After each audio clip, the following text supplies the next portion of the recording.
Okay, it looks like everybody's in, so I think we can get started. So, hello everyone, and great to have you all here. For those of you that don't know me, I'm Matthew Jarron. I'm the Museum Curator at the University of Dundee, and I'm one of the members of the Tayside Museums Forum, which exists to support and promote all the many museums around Dundee, Angus, and Perth and Kinross. And this afternoon, we're going to be joined by representatives from 14 different museums, and each of them have been asked to pick an object from their museum and talk about it for 5 minutes. So we should have a really interesting mix of different talks and objects to show you. Right, so as I say, each speaker is going to be asked to speak for 5 minutes, and we're going to try and be utterly ruthless with the timekeeping, so they've all been warned. And without further ado, we're going to hand straight over to our first speaker, and we're going to Angus, first of all, and specifically to Hospitalfield. And Don Evers is going to tell us about a painting by Allan Fraser. So, Don, we'll hand over to you. Thanks very much, Matthew. Very kind of you. So, everybody just bear with me for 1 second while I share my screen, and fingers crossed it is going to work out. So good afternoon, everybody. As Matthew had said, my name's Dawn Evers and I'm the Collections Curator at Hospitalfield House. Firstly, a bit about Hospitalfield. For those who don't know, I know a lot of people perhaps haven't heard of Hospitalfield.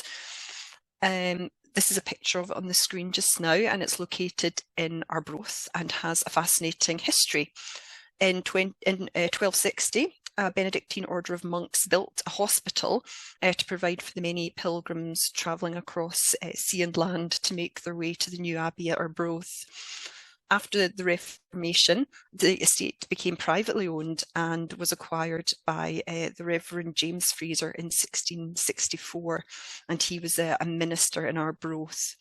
And the house stayed in the Fraser family until the 1890s. In 1813, Sir Walter Scott visited the house, and he was inspired to write his novel The Antiquary, which was published in 1816.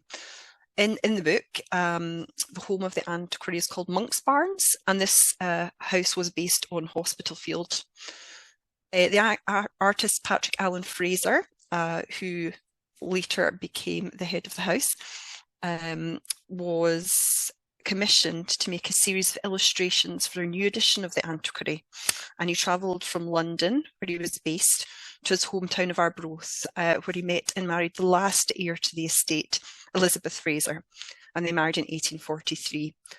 They remodelled the house and created a significant early arts and crafts building. The Allan Frasers left their estates and collections in trust to support artists and education in the arts, and in 1902, Hospitalfield opened as a residential art school. Later, they altered the constitution, and in the 1920s, it became a postgraduate school. The building became an important home and place to study for early Scottish modern painters, including James Cowie, Robert McBride, and Joan Erdley. Today, the house still continues to host artists, all working on their own unique projects. We also have an impressive historic collection, which includes costume, textiles, furnishing, social history, objects, and paintings. The house and gardens are open to the public Thursday to Sunday, where it is possible to come and book a tour, look at the collections, and also visit the cafe, which I have to say is excellent. The cakes are first rate. So do pay a visit if you can. One of the most notable rooms in the house is the picture gallery. It contains a vast array of works, most of which were painted, purchased, or commissioned by Allan Fraser. One really lovely work in the gallery is a painting I am about to show you. Well, in a moment. There are Patrick and Elizabeth Allan, first of all, just so you can have an idea of what they look like. And this painting is also on display at Hospitalfield. But this, housemaid, a picture of a housemaid, and you will see in Art UK, etc., it's listed as being entitled Idleness. However, it seems from our records that this image was originally just entitled The Maid. Allan Fraser and his wife Elizabeth were considered quite progressive for the time, and in fact, Allan Fraser published a book entitled An Unpopular View of Our Times, which was widely considered to be unreadable. Acknowledging this and showing clearly he had a sense of humour, in this picture, Patrick Allan Fraser has depicted the maid as having fallen asleep while reading his book. And the blue volume seen at her feet is in fact a copy of An Unpopular View of Our Times. So he clearly had taken the feedback on board and understood that the book was not considered a hit.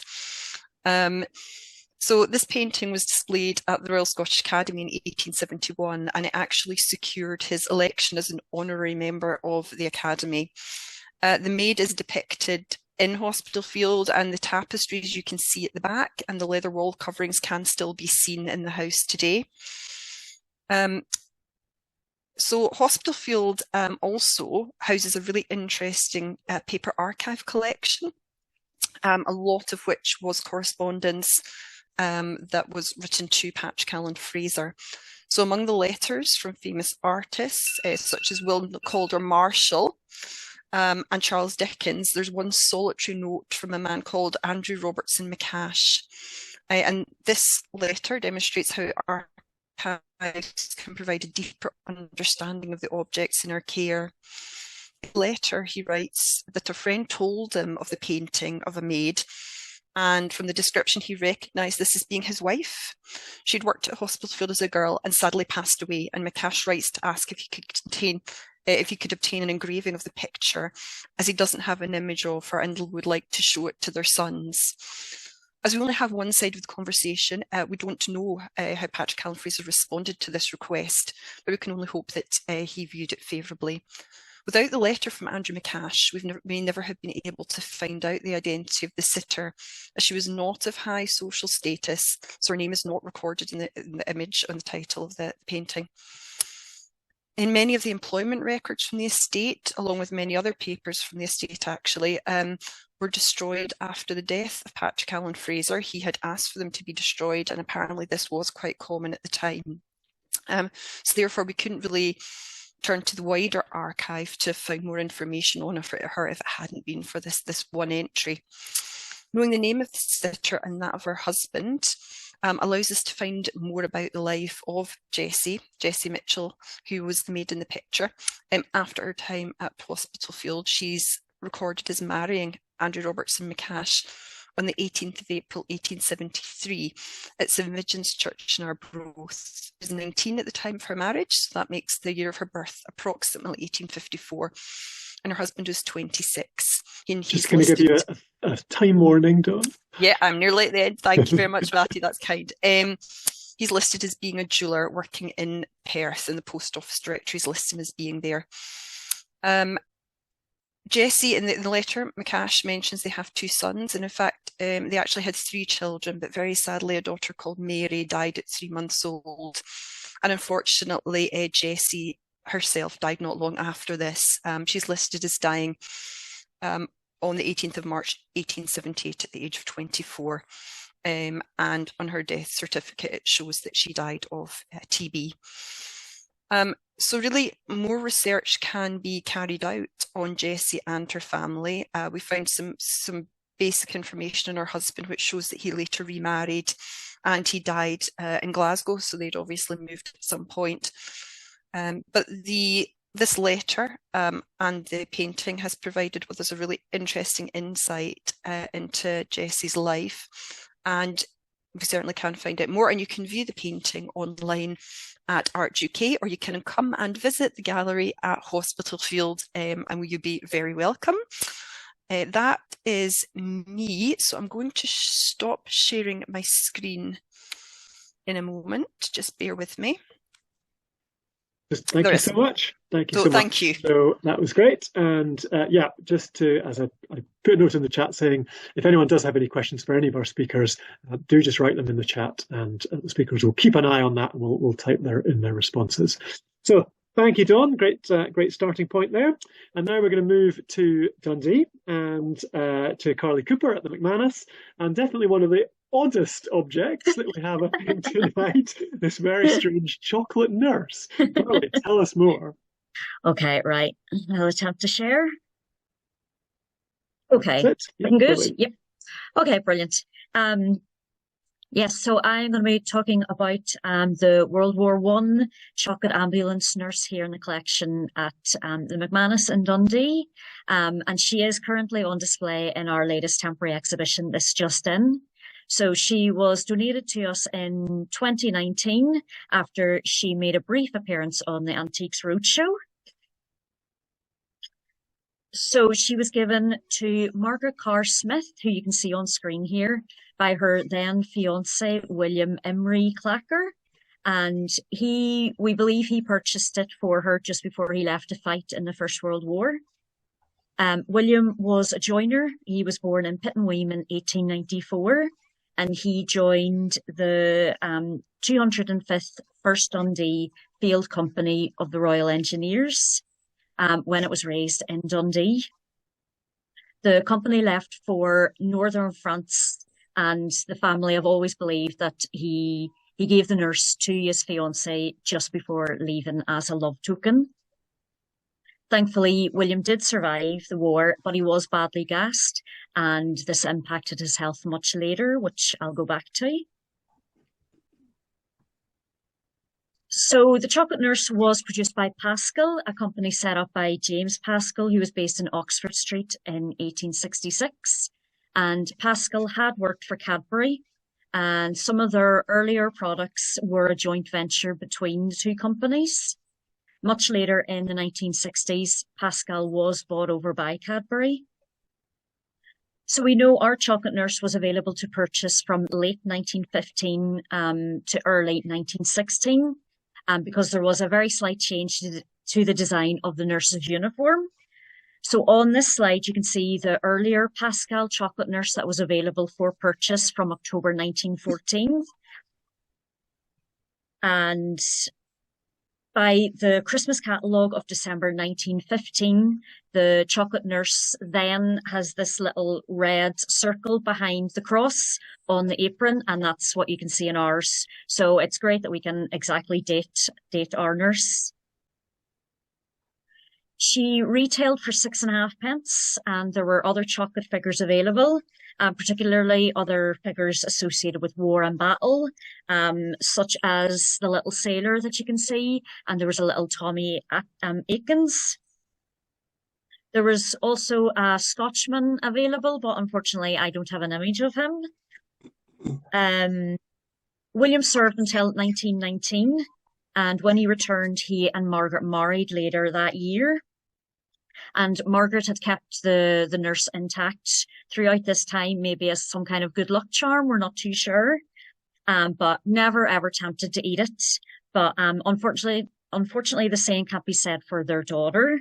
So their first daughter was born in 1921, and at the age of 3 in 1924, she managed to get her hands on the nurse and she ate her feet. Thankfully, that was all she managed to get before it was prized off her. So there are other chocolate nurses and chocolate figures that have survived. From a very basic internet search, we know that there was a Little Red Riding Hood auctioned in 2017, and that little set included one of the sailors. And I've seen another chocolate nurse just like ours that was sold alongside a chocolate soldier. But as far as I know, we are the only museum to have one, but I could be wrong. So sadly, William Clacker died young at the age of 36 in 1930, and the family have always believed this was because of him being very badly gassed while serving. He and Margaret had 4 children altogether, and Margaret lived until 1985, and she died at the age of 89. So as I said, the nurse is currently on display in our temporary exhibition, and she will stay on display until Sunday, the 27th of October. So hopefully some of you can come in and have a look at her in the flesh, because she is very worth seeing. But thank you. Thank you so much, Kai. That was great. You've never been tempted to have a little nibble yourself just to see what it would taste like now. It'd be really interesting. That was fantastic. Thank you. Excellent. Right. Well, we're now moving over to Abernethy, and Angus Macintyre is going to tell us about a plough in their collection. So, Angus, we'll hand over to you.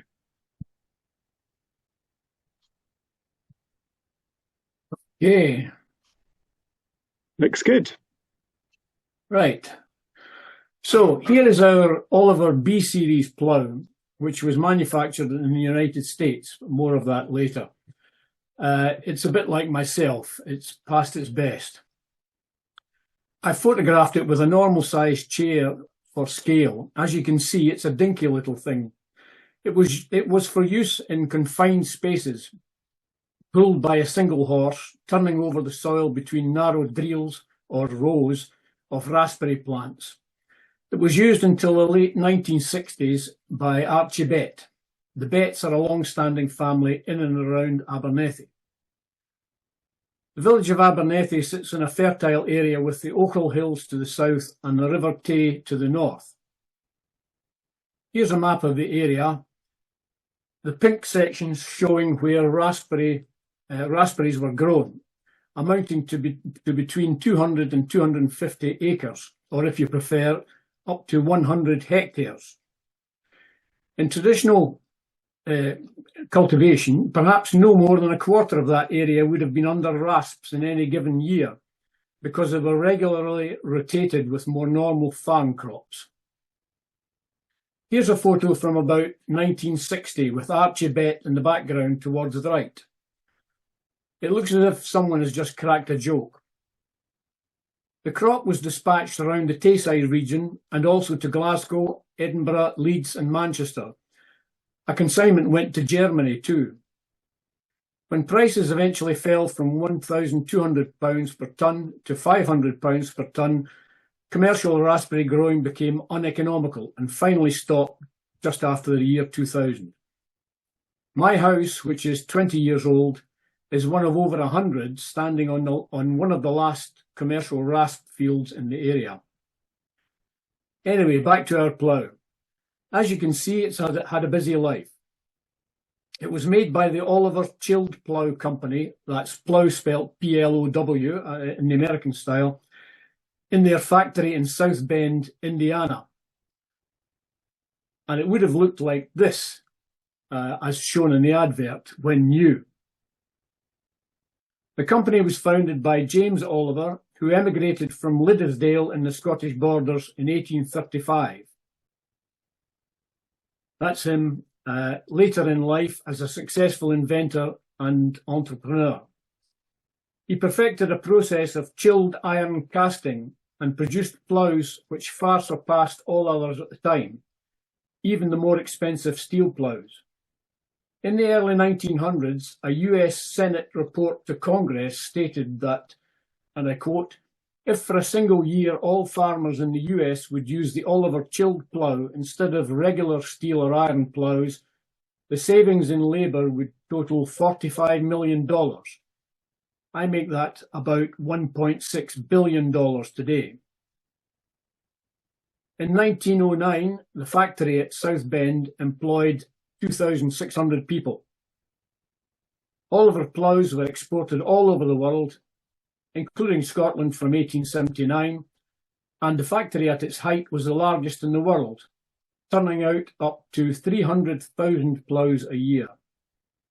Things changed, of course, with increasing mechanisation, although when Henry Ford introduced the Fordson tractor, he asked the Oliver Company if it would supply the ploughs to go with them, which it did. As far as I can work out, this plough of ours has to be at least 100 years old. It may even date from the late 19th century. But having manhandled it myself, I reckon it's still robust enough to plough today. Finally, and despite the, if you excuse the pun, cutting-edge technology of its manufacture, there was just one adjustment tool needed for the farmer in the field. Towards the top of the photograph, you can see it. A straightforward, simple spanner. So that's it, the Oliver plough. Thank you so much, Angus. That was really interesting. Great. And nobody would ever dare to say that you're past your best. Absolutely not. Okie dokie.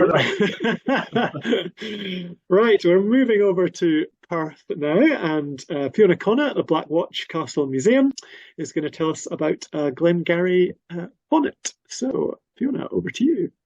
Thank you, Matthew. Hold on, and we'll just, there we go. Okay. So this year, we recently opened our special exhibition, Captive Voices, which focuses on the experiences of Second World War POWs. And in preparation for this, we were amazed by the wealth of stories, objects, and archive that we had on this subject.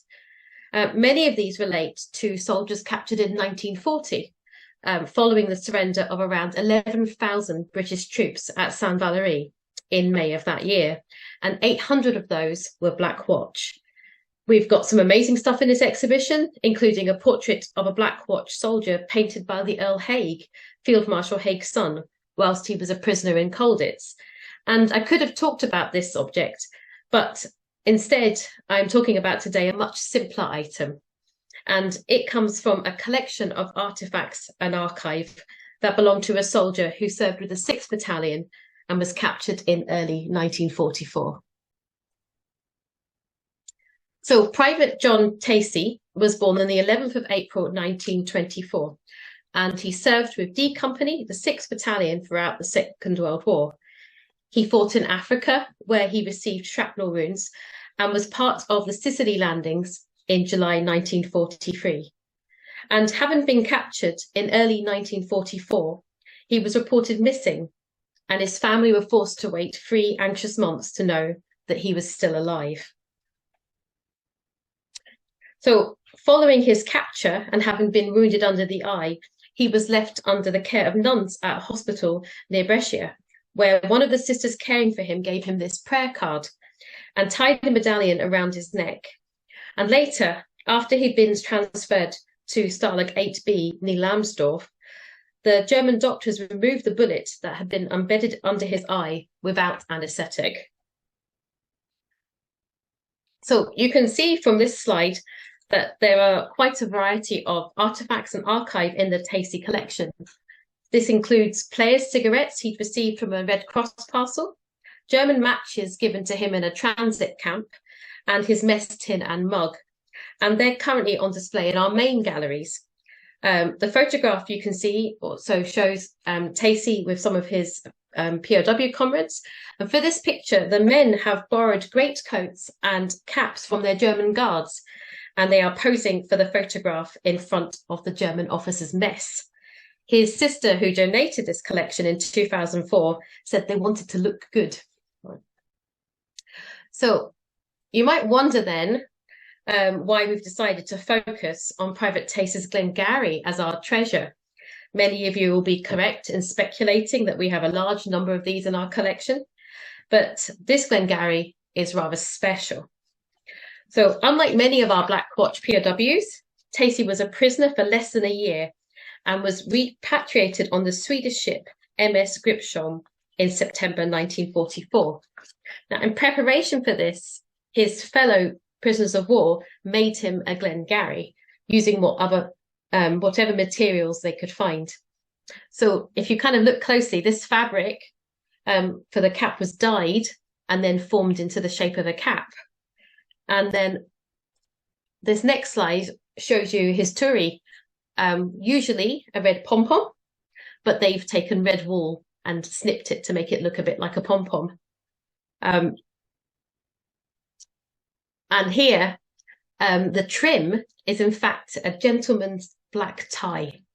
So it's maybe quite difficult to see in the photograph, but if you see it quite close, it's quite obviously a tie. So, but possibly most special of all is the cap badge. And that's the amount of work that they put into this. So it looks like a regular cap badge, but if you were to touch it, it doesn't feel the same. And what the men had done here is they took an original cap badge and used it as a mold, and then they melted silver paper in layers to form the badge. It's really quite amazing. Oh.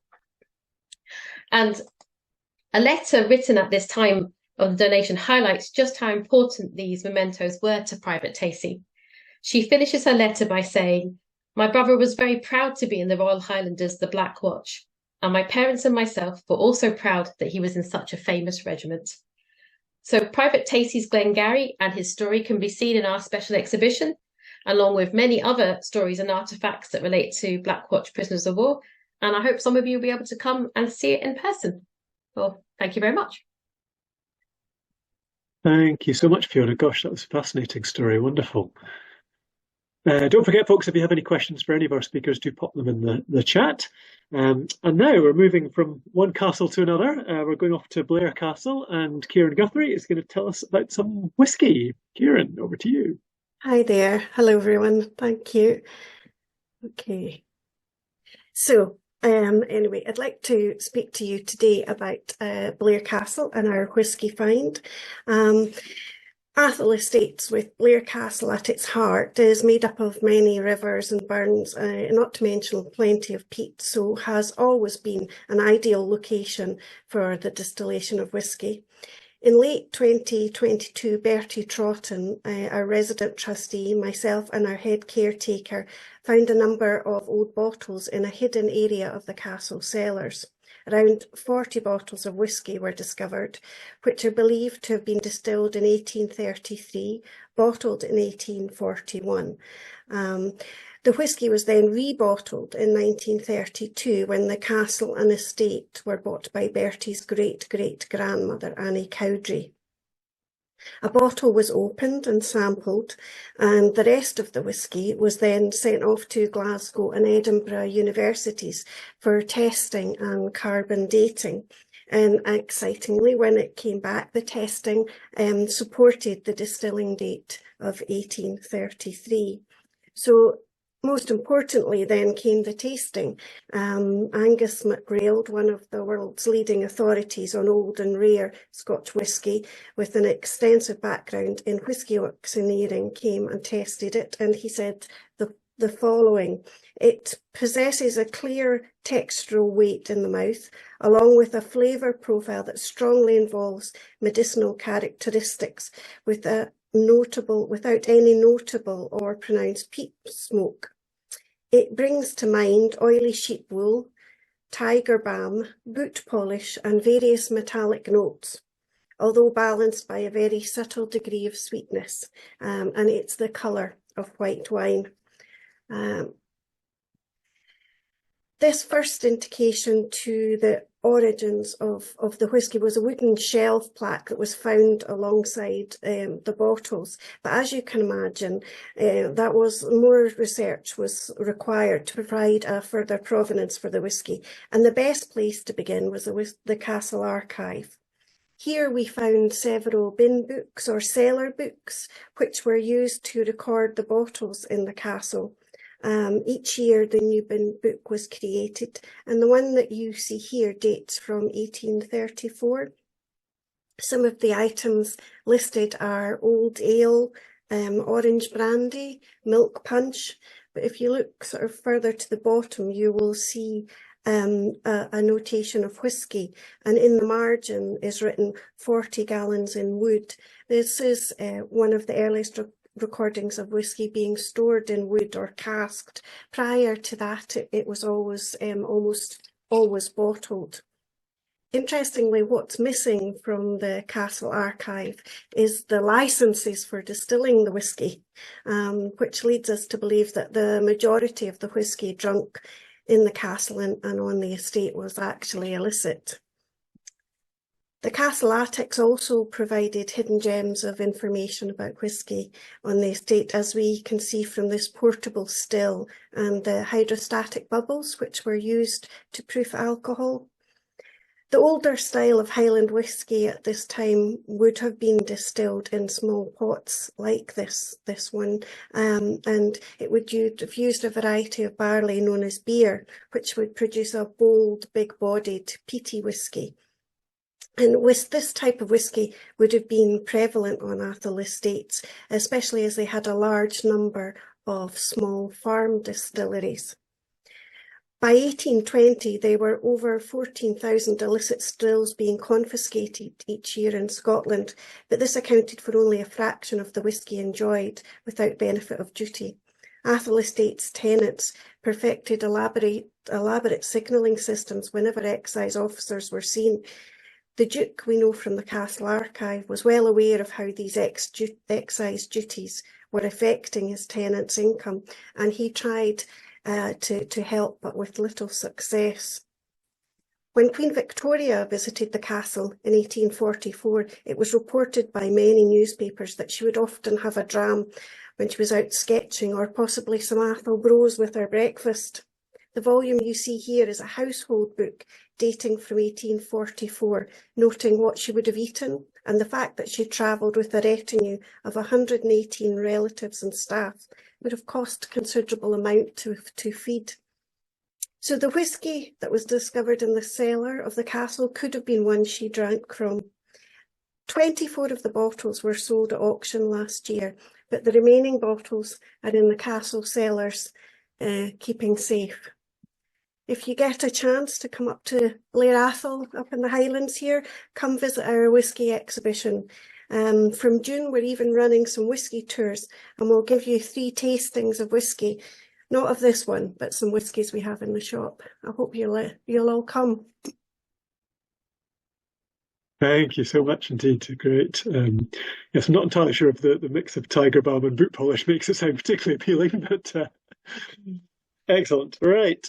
Okay, now we're coming back to Dundee and to my colleague Alex here at the University of Dundee Museums. And Alex is going to talk about a wonderful piece of embroidery that's in our collection. So Alex, we'll hand over to you. Thanks, Matthew. I'm sharing my screen now. Does that look how it's supposed to? It does, yes. Perfect. Right. Hi, everyone. So I'm going to talk about this really wonderful piece of embroidery from our collections. This is New Haven Fisheries by Lena M. Duffy, and it's part of the Needlework Development Scheme collection that we look after here at the University Museums. So to give you a bit of background to this piece first, the NDS story starts with J&P Coats, Paisley-based thread manufacturers who were at one point one of the world's largest companies with factories in over 43 countries. By the early 1930s, their sales had begun to fall, and so the company was looking for ways to encourage people to buy more thread. The NDS was the brainchild of Colin Martin, the marketing director for Coats in Vienna. He'd been particularly inspired by the huge revival in Hungarian embroidery. And there's a lovely example that I'll show you on the screen here that we have in the Needlework Development Scheme collection as well. Martin wanted to find a way to replicate this in Scotland, and he believed that the best way to do this was through the 4 Scottish art colleges, who were already creating new and exciting embroideries on their design courses. Martin then approached the principals of the colleges, but because they were all publicly funded institutions, they couldn't be seen to be getting involved in and taking money from what was essentially a marketing campaign for Coats to convince us all to buy more thread. It was insisted, therefore, that Coats's involvement remain anonymous and that they would leave the working of the scheme up to the colleges. The heads of design were all sent to different locations in order to purchase fine examples of needlework and build the collection.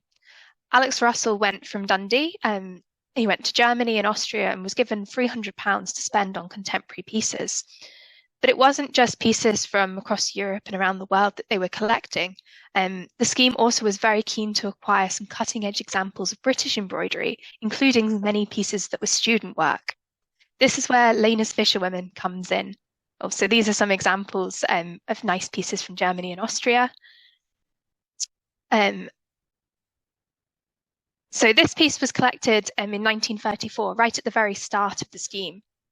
Lena Duffy was born in 1910 and grew up in Kirkcaldy.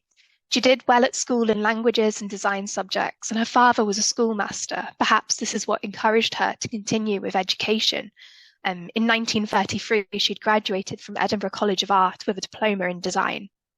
Maybe this piece was from her time there, and it certainly would make use of the skills which she would have developed on that course. You can see just how much detail is actually in this piece. Perhaps it was even put forward by her tutors to be collected into the scheme. It was certainly considered an excellent piece of needlework, and I discovered it in this book, The Big Book of Needlecraft from 1935, that talks about this piece as an excellent example of applique, a form of ornamental needlework in which patches of fabric are sewn onto a larger piece to form a picture. The book complements the cleverly contrasted fabrics and the balance of material and stitches. Yeah, you can see just how many different techniques are used. The subject is the fishing community in New Haven, possibly something she saw while at Edinburgh as well. And as with many fishing villages on the East Coast, both men and women were involved in the industry, with men catching the fish and women being responsible for selling them. So there's a picture there of the New Haven fisherwomen. And although in the piece by Lena, the man kind of stands in the middle in his very large boots, the piece seems to have been focused on women, as it was listed in the catalogues as both the New Haven fisher girls and New Haven fisherwomen. Unfortunately, this is the only piece of needlework by Lena that I was able to find. She passed away in 1937, aged just 27, from congenital heart disease, sadly. While we don't have any other pieces by her, and this piece is her legacy. In 1935, the NDS had already collected over 200 pieces, and they were travelling around Britain in touring exhibitions. The work was stopped during the Second World War, but in 1945 it was relaunched, and this time it went UK-wide, with a paid coordinator taking on the role.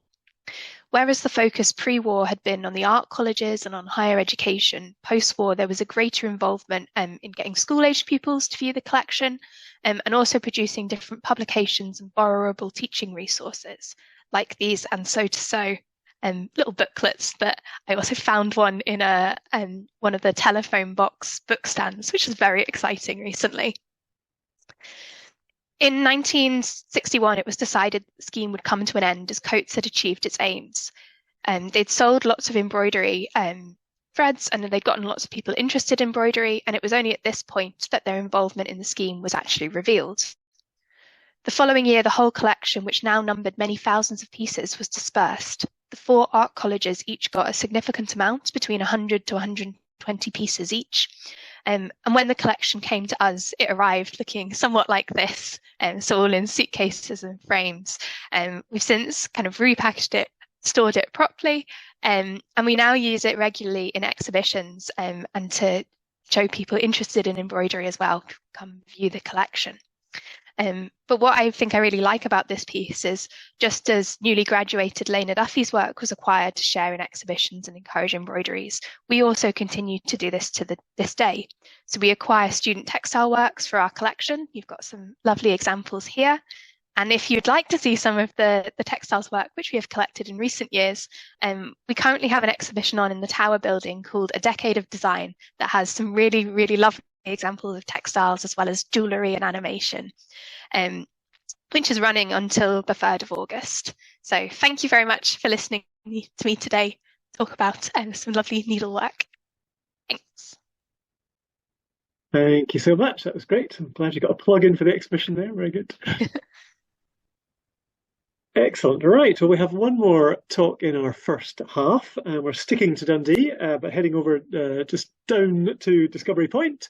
And Emma is going to tell us about a copy of the South Polar Times. So Emma, hand over to you. All right. Hi, I'm Emma Purinen. I work on the ship's crew on the RRS Discovery, which is one of Dundee Heritage Trust's 2 museums, the other being the former Jute Mill Verdant Works. And today I'll be sharing my favorite object in our collections, aside from the ship itself, of course, which is the South Polar Times, the first newspaper published in Antarctica. So the RRS Discovery was built in 1900 for a scientific expedition that took famous names in polar history like Scott and Shackleton to Antarctica for the very first time. The original ship is, of course, now a museum, and you can still see her masts standing along the Tayside. However, she's had a much less pleasant berth in the past. She spent two winters frozen in the ice of McMurdo Sound during the expedition.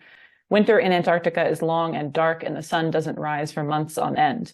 So during this winter, to keep up morale, Scott's men collaboratively wrote a shipboard newspaper called the South Polar Times. 1 issue came out per month, and everyone on board would pass it around. They had an enviable readership percentage. On the expedition's return, 250 copies were published, and the one on display in our museum belonged to Reginald Skelton, the Discovery's chief engineer. Now, expedition newspapers were already a bit of a tradition on British polar expeditions. They date back to Parry's Arctic expeditions in the 1820s. On Discovery, the South Polar Times was originally edited by Ernest Shackleton, who created an office in the hold where he could work in private, typing away at his Remington No. 7 typewriter. Shackleton wrote in his diary, "My office in L store is a funny one to look at. I'm surrounded by magazines, cases of butter, potatoes, and hams. and my desk is fixed on 2 cases of sugar. It's very cozy. Bundles of New Zealand daily papers have made an excellent carpet with a piece of sacking tacked over them. Edward Wilson, who was the ship's junior surgeon, zoologist, and artist, did most of the illustrations for the paper. And in his diary, he wrote about the SPT, "I think many interesting things will be preserved in it which would otherwise be lost, little incidents and pastimes of a somewhat frivolous and fleeting character, which people will like to read about later on. In fact, the paper brings out the more human side of the members of the expedition and leaves the narrative and scientific reports to do the rest." The newspaper accomplishes exactly that. It's filled with caricatures, poems, cartoons, scientific articles, scripts for plays, and more. It resembles nothing more than a school magazine. It's a truly collaborative piece, and in it, the individual personalities of the expedition members shine through. Lieutenant Michael Barne contributed caricatures, so here you can see his caricatures of Wilson and of Shackleton. One of the stokers, Arthur Courtley, wrote poetry. Captain Scott himself contributed acrostic puzzles. There were also calendars of events, papers on seals and penguins and meteorological instruments, and letters from the editor that provide insight into the social and human aspect of life on board the icebound vessel. For example, one of Shackleton's editorial letters provides a list of subjects discussed at the dinner table of the British National Antarctic Expedition, which includes the capability of peacocks to stand in English winter, the cultivation of tea and India rubber, the advisability of saying good morning at breakfast, glacier action in Antarctic regions, crenolines and the chance of their revival, the word fact as a synonym for probability, Schopenhauer's views on womanhood, terracotta tablets and lime juice nodules, the bottom of a tumbler, the treatment of absurd statements by smug indifference, all one word, the influence of poetry on certain people, and the braying of an ass.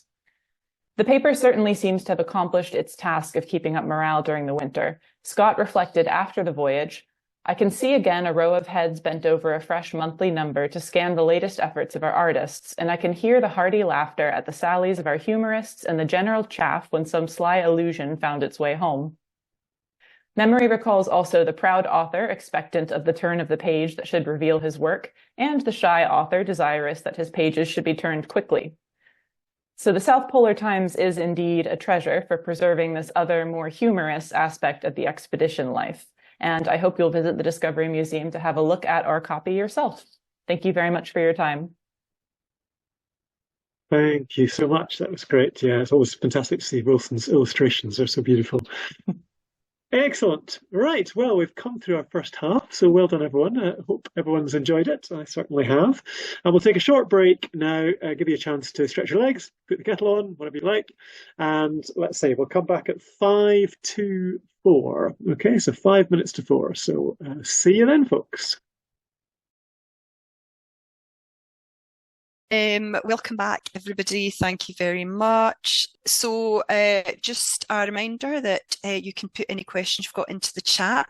That would be super. So to start off the afternoon session, our first speaker is Ingrid Leon, who is from Angus Alive, and she's going to be talking about an East India Company uniform. Thanks very much, Ingrid. Hello, I'm Ingrid Leon. I am a curatorial assistant working with the World Cultures collection cared for by Angus Alive, and I'm going to talk to you today about this East India Company uniform. As you can see here, we have a coat and waistcoat in blue velvet with embroidered gilt metal thread and brass buttons. It was possibly worn by a higher ranking officer, such as a commander of the Honourable East India Company. We don't have much recorded information about who wore the uniform, but it helps us tell an interesting story about the East India Company, colonialism and museum collections. The East India Company were first granted a royal charter to trade in the East Indies in 1600. The motivation to trade in Indonesia and later India came from the fact that at the time India was producing a quarter of the world's manufacture in cotton, silk, tea and spice, and London merchants had witnessed Dutch success trading in the area. The Royal Charter, granted by Elizabeth I, effectively granted the company a trade monopoly in the East Indies and semi-sovereign powers to raise armies, rule territories, build fortifications, mint money, create laws, and so on. Here we can see some examples of East India Company coins from our collection and a flag design. Initially, the East India Company conducted their trade through negotiation and deal brokering and gained increasing commercial success. However, after the Persian attack of 1732, power in India became increasingly fractured with a number of regional rulers, and many of these rulers became resentful of British power and launched attacks. Over the course of the following decades, the East India Company defeated multiple attempts to seize back power, and by doing so strengthened their own position of power by taking control of vast swathes of India. Meanwhile, in Scotland, the 1707 Act of Union meant that the privileged elite in Scotland now had access to the opportunities available in what were now British colonies. By the 1720s, a considerable number of Scots were engaged by the East India Company as surgeons and civil servants. After the failed Jacobite rebellion in 1745, a great many sons of Scotland's landed gentry were sent to revive their family fortunes by joining the military branches of the company. Politically, creating opportunity for the privileged in Scotland was also a way to quell Jacobite sympathies and maintain the strength of the Union. This exchange of opportunity to ensure political support from Scottish elites continued for decades. We can see this system of patronage at work in Angus. So from left to right we have Henry Dundas, the first Viscount Melville, who was President of the Board of Control over the East India Company from 1793 until 1801. He mentored David Scott of Dunnauld, Montrose, who became a director of the company in 1814. Scott, in turn, acted as a patron for Montrose-born Joseph Hume, who also served with the East India Company and later went on to become an influential Radical MP. The East India Company uniform and coins are objects with a direct link to colonial forces of the time. The fact that our art collection features portraits of many of the figures associated with the company indicates that these were individuals who were influential and highly regarded at this time. However, the impact on our collections is much broader. These individuals were also in a position through travel, wealth and influence to donate objects to museums, and they did. In Angus, the museums in Montrose and Arbroath contain vast collections of ethnography, natural history and other curiosities which were collected during this period of colonial expansion of the British Empire. This statue of Meramenutes, which takes pride of place in Montrose Museum along with this plaque, were donated in 1837 by Dr. James Burness, a surgeon with the East India Company. It is likely he secured his position with the company through his father's friendship with Joseph Hume, who I mentioned earlier. Following a bout of malaria in 1833, he was granted sick leave to travel back from India to Scotland. He did so via Egypt, where he enjoyed an audience with the ruler of Egypt, Muhammad Ali Pasha. It is during this period that he acquired these objects which were said to have come from a temple in Thebes.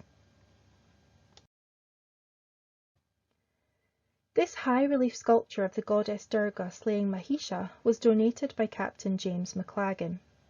The historic label attached to the object illustrates the exploitative relationship that existed at the time in regards to colonial collecting, as the text states, "This Indian idol was taken from a temple in Calcutta and brought to Montrose in 1824 by Captain James McLagan of the Honourable East India Company, commanding the company's armed ship, the Clyde." These are just two examples of objects collected by donors who were employed by the East India Company. There are many other examples, sometimes in relation to other colonial forces in other parts of the world. This work is part of a larger project to engage with sector-wide initiatives to decolonise collections and museum spaces. Thank you for listening.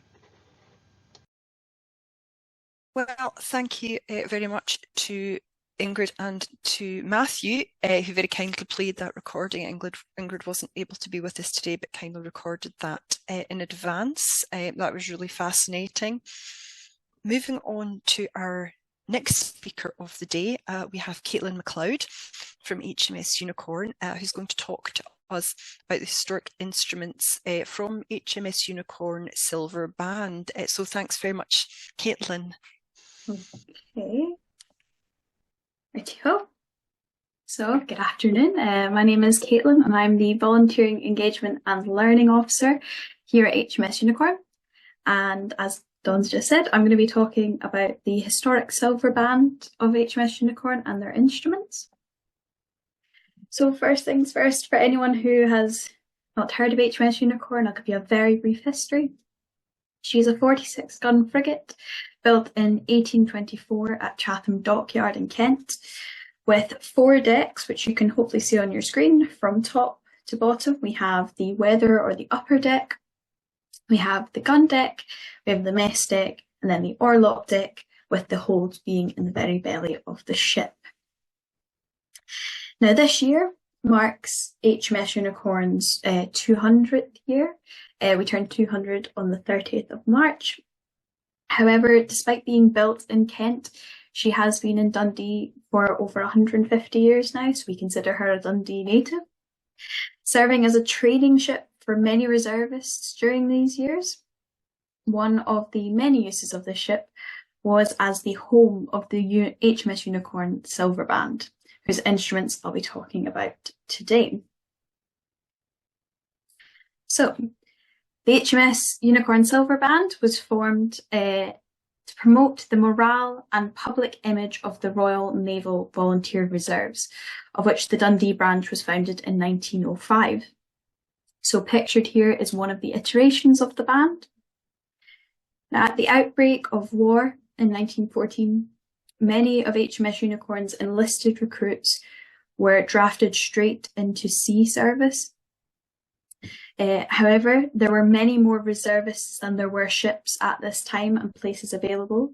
So 156 of HMS Unicorn's officers were instead sent to the trenches at the defences part of the Royal Naval Division. They ended up going to fight in Gallipoli, in the Balkans, and on the Western Front. Some of these men who were reassigned were bandsmen in Unicorn's very own silver band, and they found themselves in the Hood Battalion of the Royal Naval Division and were sent to Belgium, where they became involved in the siege of Antwerp in August and September 1914.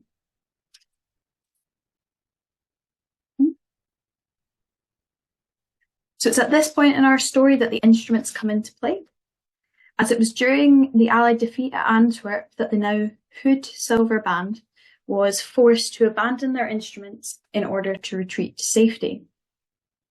During the retreat, the instruments were hidden in a basement in Belgium. We hope this was in an attempt to preserve them, however, we don't know exactly. And it wasn't until the period following the First World War that the instruments were rediscovered and were returned to the ship as they were the original owners.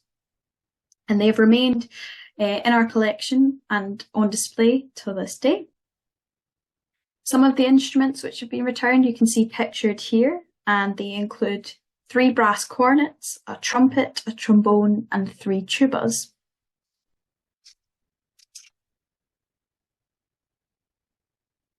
Now, while the instruments serve an important part of the collection that we have on display, they, in the last week, have served a very important different role for us.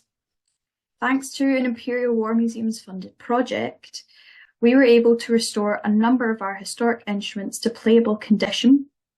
The newly renovated instruments were used to perform a brand new piece of brass music entitled When the Brazen Band Shall Play, a piece which was inspired by the Unicorn Band and those members who went to fight, with narration alongside the piece highlighting the individual stories of bandsmen, their loved ones, and the impact of World War I on Dundee. With the instruments being over 100 years old, you can imagine it was not an easy feat to tune and play these instruments. However, as you can see pictured here, this is from rehearsal. The Wallace collection did a grand job. And if you are interested and want to know what an 120-year-old tuba sounds like, we do have recordings of the performances that were performed at the weekend available through our social media. This picture that we have in the middle was our procession that we had from the performance which took place at Discovery all the way to HMS Unicorn, where we were able to bring back the instruments. So some of the instruments are currently on display, and those which are not currently on display will be returning to display very soon, hopefully. So yes, thank you very much for listening. And if anyone has any questions about the project, about the instruments, or about HMS Unicorn, please feel free to let me know. Brilliant. Thank you very much, Caitlin. That was really interesting. Really good to know that the instruments have been played recently. That's really exciting. Moving on, we come to our next speaker of the day, who is Isla McFarlane from Innerpeffray Library. Isla is going to be telling us about an 1859 visitor book that is in the library's collection. So thank you very much, Isla. Hello, can everyone see that okay? That's up and good. Yeah, looks good. Excellent. So hi everyone, good afternoon, and thank you for having me to speak on behalf of the Library of Innerpeffray. It's been great hearing everyone's presentations so far today. My name is Isla McFarlane, and I'm a PhD student working on my PhD at the University of Stirling. I'm delighted to have this opportunity to tell you about the Library of Innerpeffray's Visitors Book. For anyone who hasn't heard of Innerpeffray before, or hasn't been to Innerpeffray, it's the first free public lending library in Scotland, founded near Crieff in 1680. And it's the library building that you can see on the slide there. And at least since the 17th century, people have been borrowing books from the library collection and visiting the library as a tourist attraction.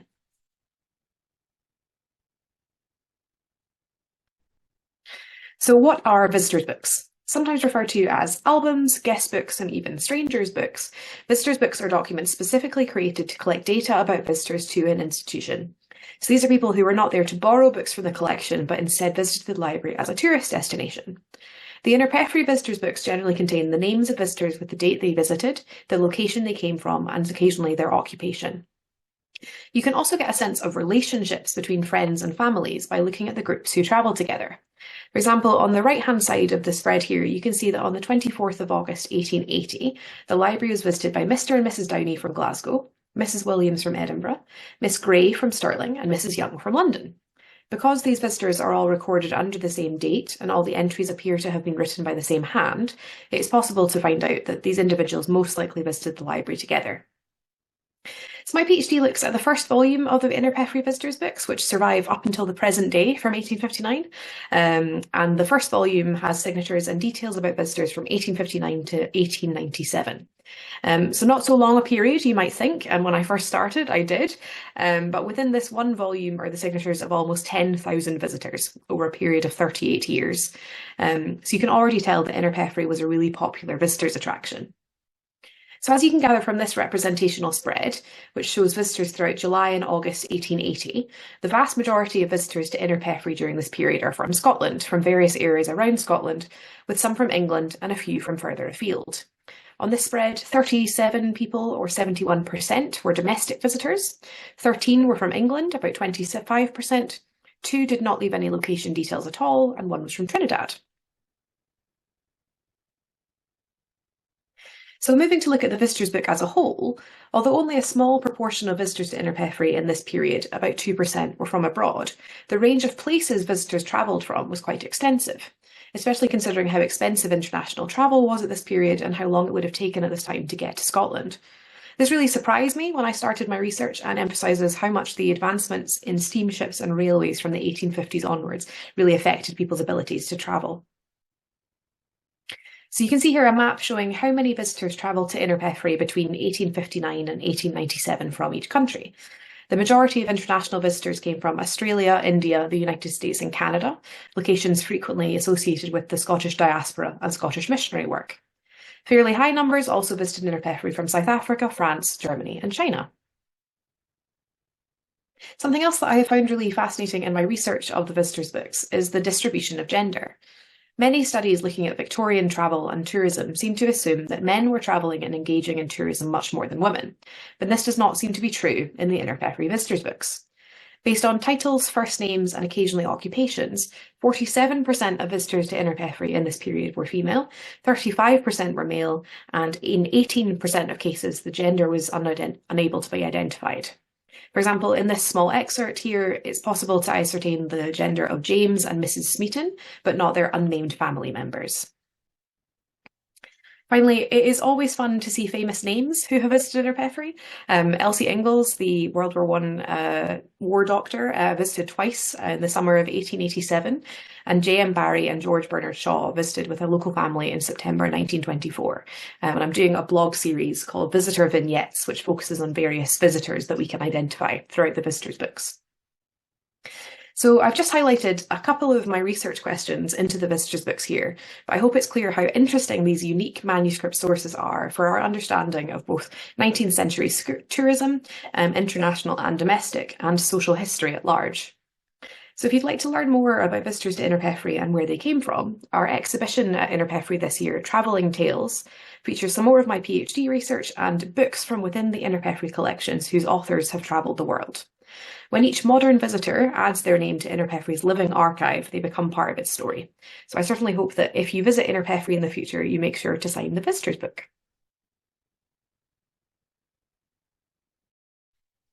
That's super. Thank you very much, Isla. That is really interesting. I'd be interested to hear more about your research. It sounds really fascinating.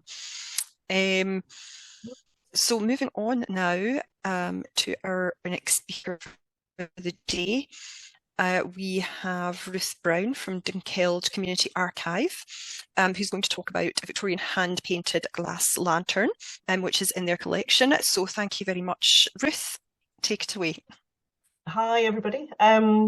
Today I'm going to be talking about this, which is a rather stunning Victorian glass lantern. Now, this lantern was recently discovered in the back of a cupboard in the Duchess Anne's Hall, which is currently a church hall, but it was built as a school. And the date of the lantern is contemporary with the building itself. So the Girls' Industrial School was erected by the, sorry, go back one. Just let me get rid of these. Sorry, I've got everybody's voices down the side here. How do I get rid of that? There, top left. Top left. Minimize. That's better. Right, I do apologise for that break. So, the Girls' Industrial School was erected in Dunkeld by Jane, the Duchess of Atholl, at her own expense in 1853. So there was a plain, good education was given there, and a large proportion of the time it was devoted to industrial work, with the pupils being supplied with these yellow calico aprons trimmed with red braid for that purpose. The schoolroom's upstairs and the teachers' accommodation was downstairs. So one of our midweek memories group remembers this lantern hanging in the stairwell of the building, which was suspended by a long chain. This memory was from the 1940s, and she's well into her 80s now, and I think she was around about 15 when she remembers seeing this lantern. So an inventory of the furnishings from 1855 can be found in Blair Castle archives, but unfortunately the lantern itself is not listed. And it's interesting to read in this inventory that the pantry contained a gas meter, and yet our lamp was not designed to be lit in this way or has ever been converted. So whilst researching the lantern, I had really hoped that I would find a receipt to shed some light on its maker and cost.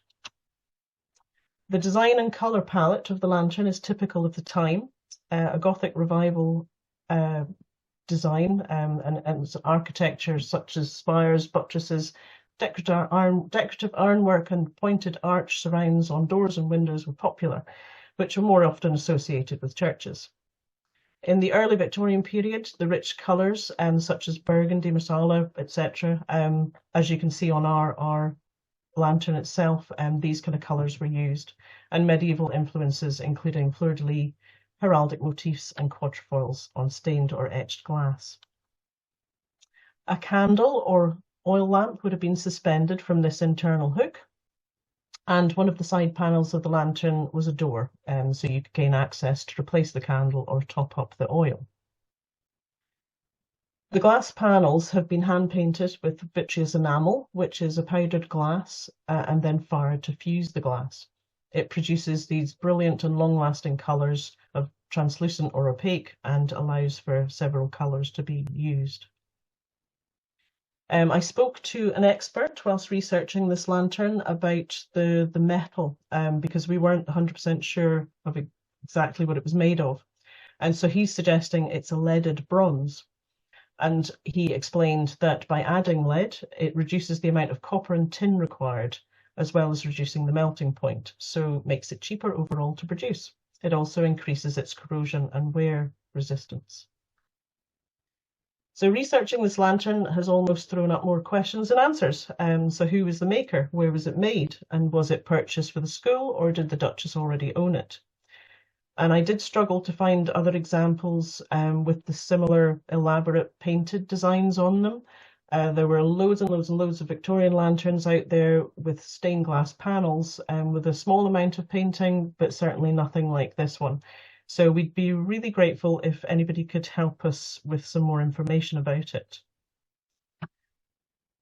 And I just wanted to finish with another plug. We've got a series of talks coming up in 2024-25. That's them there. We've also got our free monthly online newsletter if you want to scan that QR code. Thank you very much. That's super. Thank you so much. That was really interesting. Beautiful object. It is. It is great. So nice, so lovely. And thank you so much for that. So that then leads us on to our next speaker of the day, and that's James Wiley from the V&A Dundee, who's going to be talking about a piece of 16th century painted wood from the ceiling of Craig Castle. So I'll turn it over to you now, James. Thanks very much. Thank you for that. I'll just see if I can share my screen. So good afternoon, everyone. James Wiley, project curator from V&A Dundee here. I hope you're all keeping well. And I just wanted to point out this object, which is nestled away in our semi-permanent Scottish design galleries. And it's a rather intriguing piece of decorative art. So what we have located here in the top right of this image of the Scottish design galleries is a section of painted ceiling currently on loan from National Museum Scotland. So Craig House or Craig Castle is located to the south side of Montrose. The castle has been continuously inhabited since the 13th century, and it's got historical connections to Robert the Bruce, Mary Queen of Scots and the Jacobite cause. In 1535, the castle and surrounding parish had been gifted by the Bishop of St Andrews to David Wood, who was a close advisor to King James V. And it's thought to have been during this tenure that this section of painted ceiling had been produced. Painted ceilings had become widespread in country houses and city apartments during the 16th and 17th centuries, and its purpose was purely decorative as a way to embellish timber roofs in places where walls would have typically been covered in tapestries. So the section that we have in the gallery is actually one of 4 pieces discovered in Craig Castle during renovation work in 1921. And it's thought that the majority of the ceiling was destroyed in a fire sometime in the castle's turbulent past. Now, the Hoyer-Miller family, who then owned Craig Castle, sold these sections to Robert Lauder, who was an antique dealer based in Glasgow's Scott Street. The panels were then purchased by the precursor to the National Museum in 1929 for around about 40 quid, which equates to about £2,500 today. The section displays 2 profiles of figures wearing armour within roundels. Their style draws a similarity to the Stirling heads, which are carved oak roundels that adorned the ceiling of Stirling castles in our chamber. The Stirling heads were commissioned by King James V in 1540 and could partly have been the inspiration, since this ceiling panel had been painted in a similar time frame. And if so, it could have been a move to, almost curry favour with David's Wood sovereign, and could be compared today to wandering into your boss's bedroom and copying his curtains, should you be longing for a promotion. So the painted heads and surrounding decoration is a simple grotesque design. And though the term has contemporary connotations of something ugly or unpleasant, the term originated from the Italian grotesca, which is a style of decorative art from ancient Rome. These decorative patterns were rediscovered within underground caves or grottos at the end of the 15th century and were subsequently imitated all across Europe. Many of their designs found on painted ceilings can be traced back to European printed books such as Emblemata, and these books were widely in circulation in Scotland's upper classes and exhibited images with corresponding proverbs, often taking influence from Greek and Roman sources. The figures likely depict two of the 9 word days, a group of legendary, historical and biblical figures from the period who were celebrated as paragons of chivalry and virtue. So they were also then divided into 3 groups. There were 3 pagans, 3 Jews and 3 Christians. And each of these figures was admired for their martial prowess, noble leadership and moral character. So the medium used to paint the figures is tempera paint. To make tempera, dry pigment is mixed with a protein binder such as egg yolk, or in the case of ceiling painting, it's usually using leather scraps known in Scots as scrowis. A strong black outline is used in tandem with a lighter shade of umber on a white background on all sections of the painted ceiling. Each section of the ceiling was then dedicated to a single motif, which was then reversed and then repeated along the entire length of the ceiling with slight variations. The other sections include animals similar to herring birds, sickleback pigs, and dogs with cloven feet. Initials thought to refer to David Wood and his wife were also then painted within roundels of the sections that survive. The recent owners of Craig House actually commissioned an American mural artist, Richard Jordan, to recreate the ceiling in the building's own drawing room. And that's what the image is of here of that recreation. So the timber used to construct the ceiling, made from soft larchwood, is likely to have originated from Scandinavia. The Montrose, like similar towns on the east coast of Scotland, had long established trading links with the Nordic countries and the Baltic, and timber imports can be traced back to the 1500s. In Robert Edwards' description of Angus in 1678, it's mentioned that timber was primarily imported into the country from Norway for the construction of town and country houses. He goes on to say it's not because there weren't enough timber supplies in Scotland, which there were plenty, but it was because it was near impossible to transport the material from the areas that timber grew, which lay largely impassable due to scant infrastructure. This established practice is illustrated by the fact that imported timber isn't really found in English houses due to a tradition of careful woodland management until around about the 1600s. And although just a wee time check for you, James, there, sorry. Oh, don't worry, another 30 seconds, if that's okay. 20 odd seconds there. Perfect. And although painted ceilings had been created upon Baltic oak in several cases, it's a coincidence that with importing of a cheaper, more readily available alternative, alongside rising merchant class, it stimulated the development of this fashion in Scotland. And of course, these painted ceiling panels, they're an example of what was born out of the Scottish artistic Renaissance. And even though it was in the area of Reformation, a time of iconoclasm, it was also an area of advancement for the decorative arts. And painted timber ceilings are largely a Scottish phenomenon, which hadn't really actually developed in England or elsewhere in Europe, with few exceptions. The designs on these had really been described as quite unlike anything else in Scotland. So these panels within the Scottish design galleries are quite truly unique, and I hope you come to view these unsung heroes of Scottish design at some point in the future. Thank you. Oh, that's brilliant. Thank you very much, James. That was really interesting. Thank you. Right, okay. So now we move on to our next speaker, and that is Amy Fairley from Perth Museums and Art Gallery, 1816 sculpture, Summer Head of a Woman. So thanks very much. Thank you. Thank you. So thank you for inviting me to present today. And as you just said, I'm going to be looking at a sculpture of one of Ferguson's muses, Kathleen Dillon. So J.D. Ferguson, the Scottish artist, was born in Leith in 1874, and this year we celebrate the 150th anniversary of his birth.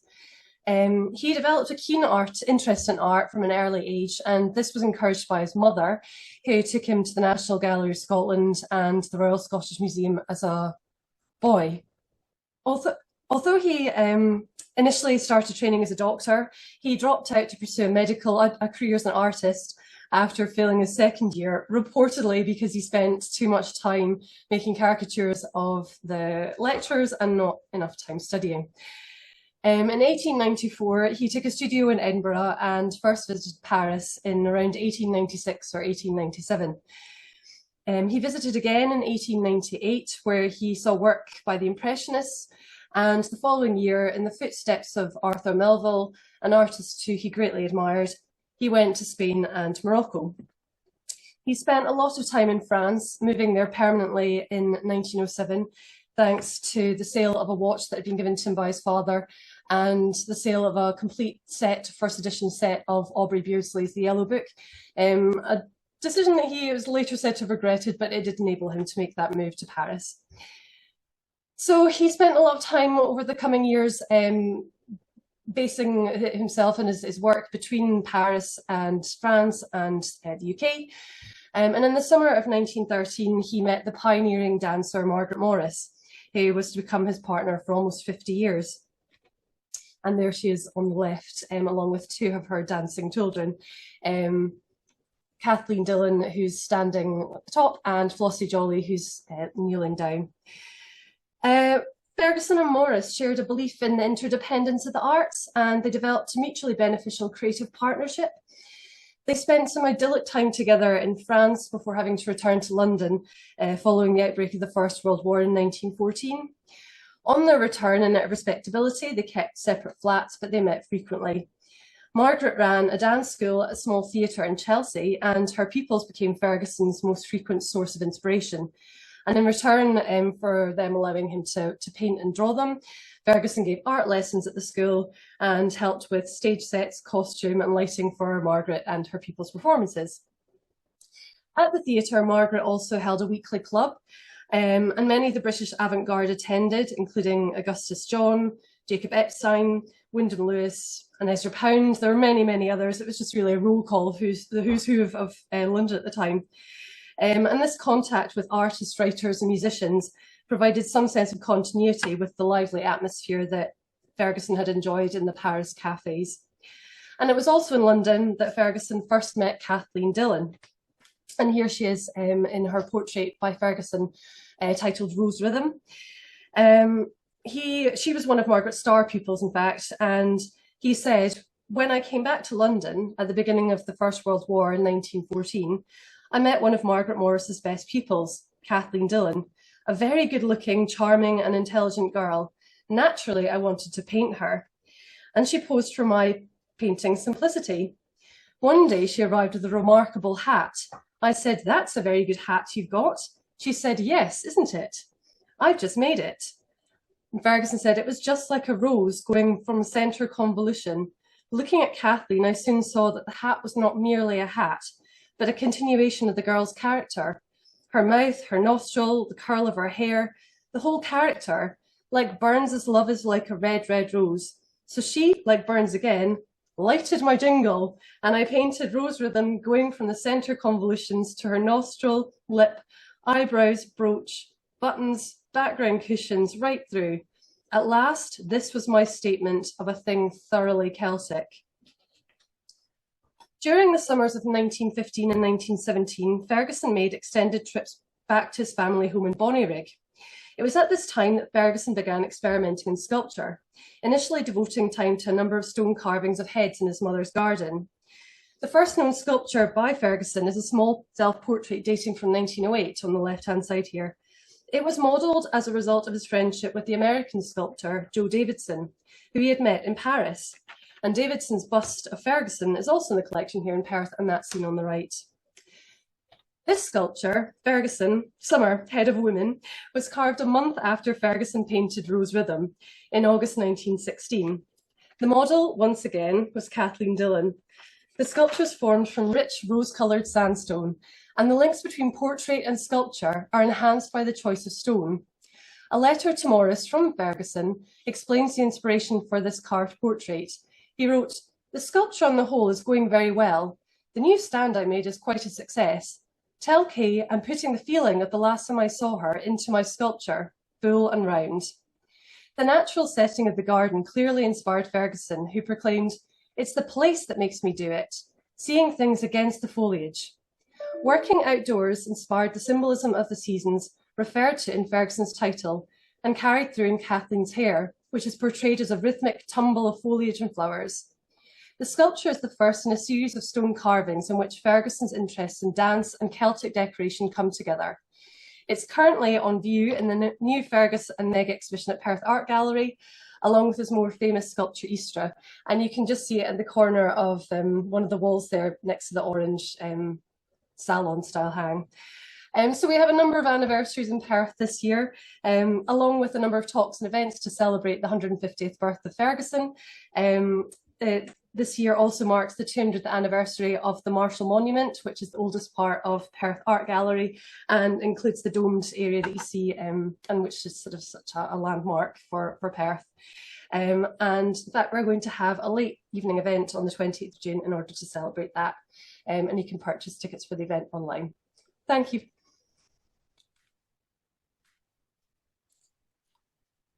Brilliant. Thank you very much, Amy. That was super. And that takes us on to our last speaker of the day, who is Ellie Smith from Dundee Museum of Transport, who's going to talk to us about 3D printing of the Wearable car. Hello, just give me a minute to start my screen share. Hello, my name is Ellie Smith. I'm a digital 3D artist, and over this year, I've been working with the Dundee Museum of Transport to create a 3D printed model of the Wearable car, the only car ever made in Dundee. This was a project started in October of 2023 and finished in April 2024.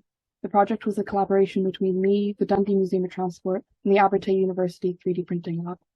I was recruited by one of the trustees of the museum after working with them on another 3D printing project. The project consisted of creating a 3D digital model of the car from the reference image of the Wearable, which at the time was the only image of the car that the museum had. The model was then 3D printed using resin and then painted. The painting of the model was also done by fellow Abernethy student Allan. The Dundee Museum of Transport is focused on the history of transport in Dundee and the stories of the people who made that history possible. Invented in 1906 and 1909 by brothers William and Edward Rakes Bell, who the car was also named after, the Wearable is the only car ever fully built in Dundee, and the first car ever to drive to the top of Dundee Lough. After succeeding at the Scottish reliability trials, 6 to 8 Wearables were made, one of which was owned by the Earl of Dalhousie at Glamis Castle, and the number plate of the model in the museum is the same as this Wearable. Unfortunately, there are no known surviving cars. However, it is one of the most historically significant vehicles for Dundee. This process is about bringing more awareness to this unique and unknown element of Dundee's history. The process of creating the print was a long one. First, I used a combination of images and measurements of the Wearable that were available in historical documentation and images of cars similar to the Wearable of the same era to create a digital model of the car. Then the model had to be separated into printable sections. The printing process is limited by size and physics. Usually my work is strictly digital, so the construction of the car was a new experience and an element that had to be factored into the digital model. The pieces all had to fit together once it was printed. The digital model was separated into sections that were then prepared for printing. The model was made using a resin printer. This process consists of a base tray being repeatedly dipped into a bath of resin, where UV light hardens the shape layer by layer, slowly building up the overall section. This is why the sections are printed upside down. And the extra supports are added to the model because there needs to be physical contact with the base tray for every area of the print. The resin is then drained, cured, and extra supports are removed. The next step of the process was to construct the car out of the printed sections. The base of the car was made out of steel for support, and the sections were then clipped or glued on top of the base. This was where we really started to see the car come together, which was very exciting. Smaller details such as the wheel, lamps, and spare tire were added to the model, and the model was painted with acrylic paint. The colour scheme was chosen as this was the same as the documented colour of the Wearable owned by the Earl of Dalhousie. This is the final model in the exhibit in the museum. The project was a wonderful experience as it was great to be part of recapturing this element of Dundee's history. I personally had never heard of the Wearable before, so it was really interesting to learn about, and I hope that this new exhibit will allow more people to learn about this part of Dundee's story. For the future, the museum is trying to find funding for a life-size model of the car. One of the benefits of 3D printing is that the digital model has already been made and can be scaled up to any size, so a larger version could be printed, although this is a more difficult process due to the size of prints and cost of materials. Thank you very much. that is the robot. That's great. Thank you very much, Ellie. That was really fascinating. The model looks amazing. Thank you. And Ellie was our last speaker of the day. So all that remains really is for me to say thank you very much to all of the speakers for their presentations, which were all really fascinating. And thank you to everyone for joining and listening to us to talk about our collections. I'd also like to thank Matthew for chairing the first half of the session so expertly. Thank you very much. As you know, the session was recorded and we'll make the link to the recording available to you as soon as we can. I hope I am not forgetting anything. This gives Matthew a second to jump in case I have. Thanks to all of our amazing speakers. They've all been fantastic. Jumping in. Thank you very much, Matthew. So I think that's everything, and that wraps up our session for today. So thank you very much to everybody, and I hope you have a lovely evening. Thank you. Cheerio, everyone. Thanks, everyone. Bye. Thanks. Bye. Yeah. Bye, thank you.